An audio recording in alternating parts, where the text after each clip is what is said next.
శివ బిందుతో ఫోన్లో మాట్లాడుకుంటూ ఉంటారు.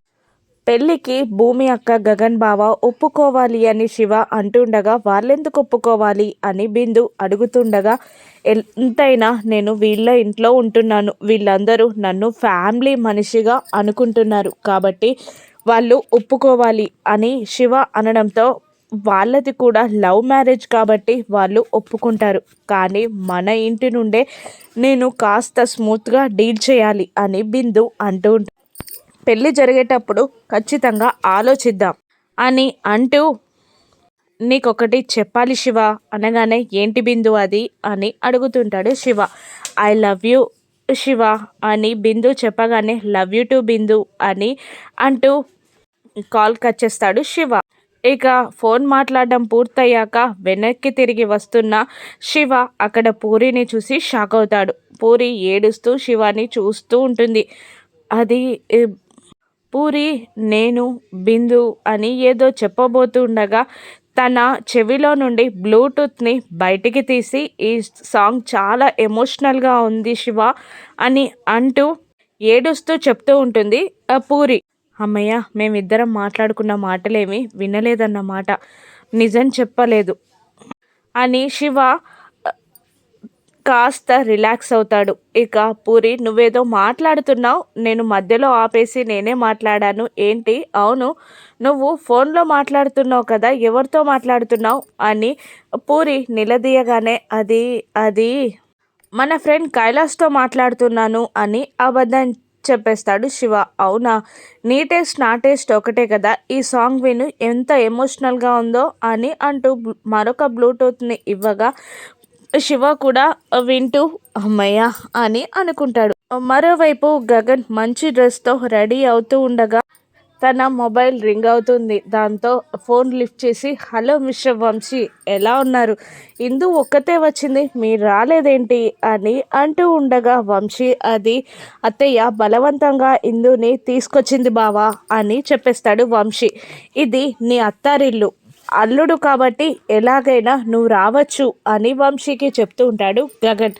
అలా కాదు, పండక్కో పబ్బానికో పెళ్ళికో వెళ్తే రావచ్చు, కానీ గొడవ పడి అత్తయ్య ఇందుని తీసుకొచ్చింది అని చెప్పేస్తాడు వంశీ. వాట్ అని గగన్ అంటూ ఉండగా మీరు మాకు కట్నం ఇచ్చారని మీరా అత్తయ్యకి తెలిసి గొడవ పడి ఇందుని కొట్టి మరీ లాక్కొచ్చింది అని వంశీ చెప్పగా గగన్ సైలెంట్ అయిపోతాడు. బావా, మీరే ఎలాగైనా ఇందుని నన్ను కలపాలి అని వంశీ అంటుండగా ఓకే వంశీ, నేను చూసుకుంటాను అని అంటూ కాల్ కట్ చేస్తాడు గగన్. అప్పుడే ఇందు లోపలికి వచ్చి గగన్ ముందు నిలబడుతుంది. అన్నయ్య అని అనగానే ఇప్పుడే వంశీ ఫోన్ చేసి అన్నీ చెప్పాడు, అయినా నీకు నాకు చెప్పాలనిపించలేదు కదా, ఇంకా నన్ను పరాయివాడుగానే చూస్తున్నావు కదా అని అడుగుతూ ఉంటుంది ఇందు. అలా కాదన్నయ్య, నువ్వు ఇక్కడికి సంతోషం కోసం వచ్చావు, నా బాధని చెప్పి నిన్ను బాధ పెట్టడం ఇష్టం లేక అలా చేశానే తప్ప వేరే కాదన్నయ్య అంటూ గగన్ని హక్ చేసుకొని ఏడుస్తూ ఉంటుంది ఇందు. వంశీ చాలా మంచివాడన్నయ్య, వాళ్ళ అమ్మా నాన్న డబ్బు మనుషులైనా కూడా నన్ను బాగానే చూసుకుంటున్నారన్నయ్య, ఎలాగైనా అని ఇందు ఏదో చెప్పబోతుండగా వంశీని నిన్ను కలిపే బాధ్యత నాది, దానికి నేను ఏదైనా చేస్తాను, పద చిన్నమ్మతో మాట్లాడదాం అని అంటుండగా వద్దన్నయ్య, అమ్మ ఇప్పటికే నీ మీద చాలా కోపంగా ఉంది, నిన్ను చాలా మాటలు అంటుంది, నిన్ను తిడుతుంది, అవమానిస్తుంది, వద్దన్నయ్య అంటుండగా నువ్వు నా చెల్లివిరా ఇందు, నువ్వు నా చెల్లివి, నీకోసం ఎందరి ముందైనా నేను తల వంచడానికి రెడీగా ఉంటాను, నువ్వు నన్ను నమ్మట్లే కదా, చూపిస్తా పదా అని అంటూ మీరా దగ్గరికి ఇందుని తీసుకెళ్తాడు గగన్. చిన్నమ్మ అని పిలవగానే ఎవర్రా నువ్వు, నేను నీకు చిన్నమ్మని ఎలా అవుతాను, మా ఆయనకి పుట్టావు, నాకు పుట్టావా ఏమైనా, నా శత్రువు శారదాకి పుట్టావు, నన్ను అలా పిలవకు అని అంటూ ఉండగా అంత మాత్రాన దూరం అయిపోతామా చిన్నమ్మ, మీరెప్పుడు నాకు కావాలి, ఆ కృష్ణప్రసాద్ ఒక్కడే అని గగన్ ఏదో అనబోతూ ఉండ మా ఆయనని పేరు పెట్టి పిలవడానికి నువ్వెవరివిరా అని తిడుతూ ఉంటుంది మీరా. అది కాదు చిన్నమ్మ, నా కోసం ఇందుని బాధ పెట్టడం కరెక్ట్ కాదు అని గగన్ ఏదో చెప్పబోతుండగా ఏంట్రా నువ్విచ్చిన డబ్బుతో నా కూతురు కాపురం చేయాలా, అని అంటూ ఉండగా, నేను కట్నం ఇవ్వడం తప్పే చిన్నమ్మ, కావాలంటే మీ కాళ్ళు పట్టుకుంటాను అని అంటూ ఉండగా గగన్ని ఇంకా అవమానిస్తూ, ఎవరా నువ్వు, నువ్వు నా బిడ్డకెందుకు కట్నం ఇస్తావు, దాని ప్రేమని కొనేసుకున్నావు నువ్వు డబ్బుతో, నువ్వు ఇచ్చిన కట్నంతో అది కాపురం చేయడానికి నేను ఒప్పుకోను, నీ ముఖాన నీ డబ్బు పరేసినప్పుడే నా కూతురు కాపురానికి వెళ్తుంది అని అంటూ ఉండగా, పడుతున్నాడు కదా అని ఇంతలా అవమానించకూడదు అమ్మా, అన్నయ్య గురించి నీకేం తెలుసు అని ఇందు అడ్డం రాబోతుండగా, ఏంటే నువ్వు చెప్పేదేంటి, వాడు నాకు చెప్పేదేంటి, అనామకుల మాటలు వినాల్సిన అవసరం నాకు లేదు అంటూ ఇంకొకసారి అన్నయ్య అంటూ వాడు చుట్టూ తిరిగితే నీ కాళ్ళు విరగొడతాను అని ఇందుని తీసుకొని వెళ్ళిపోతుంది మీరా. గగన్ ఏడుస్తూ ఉంటాడు. అప్పుడే చెర్రి వచ్చి, అన్నయ్య అంతా రెడీ అయింది అని అంటూ గగన్ కళ్ళలో ఉన్న కన్నీరుని చూసి, ఏమైందన్నయ్య, నిన్నెవరేమన్నారు చెప్పు, ఇప్పుడే వాళ్ళంతా చూస్తా అని అంటూ ఉంటాడు చెర్రి. లేదురా, దుమ్ము పడింది అని నచ్చజెప్పి వదిలే అని అనగానే, సరే అన్నయ్య అని అంటూ లైట్ తీసుకుంటాడు చెర్రి. ఇక ఉంగరాలాట మొదలవుతుంది. బిందెకి ఒకవైపు గగన్, మరోవైపు భూమి కూర్చుంది. వాళ్ళిద్దరిని అలా చూసి కృష్ణప్రసాద్, అపూర్వ ఓర్వలేకపోగా శరత్ చంద్ర కోపంగా చూస్తాడు. కేపీ కృష్ణప్రసాద్ మాత్రం సంతోషపడుతూ ఉంటాడు.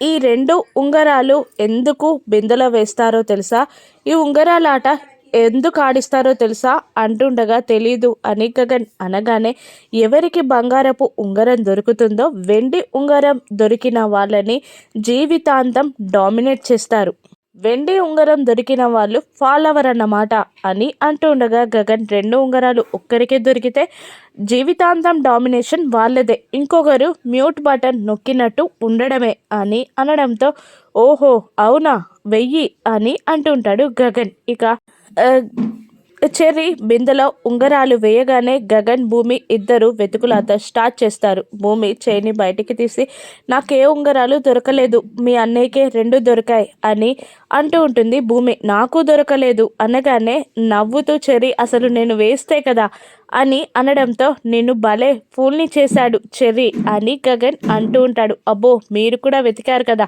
మీరు కూడా ఫూల్ అయినట్టే అని భూమి అంటూ ఉండగా, వాడితో కలిసి నేను ప్లాన్ ఎగ్జిక్యూట్ చేశాను అని గగన్ మాట మార్చేస్తాడు. అబ్బో, బాగానే కవర్ చేసావన్నయ్య, ఈసారి వేస్తాను అని అంటూ, అది ఫూల్ అవ్వడం కాదు, ఆట పట్టించడం అంతే అంటూ వేసినట్టు మళ్ళీ యాక్టింగ్ చేయగా, అరే నువ్వు మళ్ళీ వేయలేదు, ఈసారి వేయి అని గగన్ అనడంతో, సరే సరే అని అంటూ ఈసారి ఉంగరాలు వేసేస్తాడు చెర్రి. ఇక ఇద్దరు బిందెలో చేయి పెట్టి వెతుకుతూ ఉంటారు. భూమికి బంగారపు ఉంగరం దొరికినా కూడా అందులోనే వదిలేస్తుంది. ఇక గగన్కి 2 ఉంగరాలు దొరుకుతాయి. అన్నయ్య, నీదే జీవితాంతం డామినేషన్ అంటూ ఉండగా, మీరా, మాకే ఆస్తి ఎక్కువ ఉంది, భూమిదే డామినేషన్ అనడంతో అందరూ సైలెంట్ అయిపోతారు. ఇక నక్షత్ర కోపంగా రూమ్లో ఉండగా గోరెంటాకు, అపూర్వ ఇద్దరు ఏంటమ్మా ఏం చేసావు, నా శత్రువుకి నాకు ఇష్టమైన వాడితో శోభనం చేస్తావా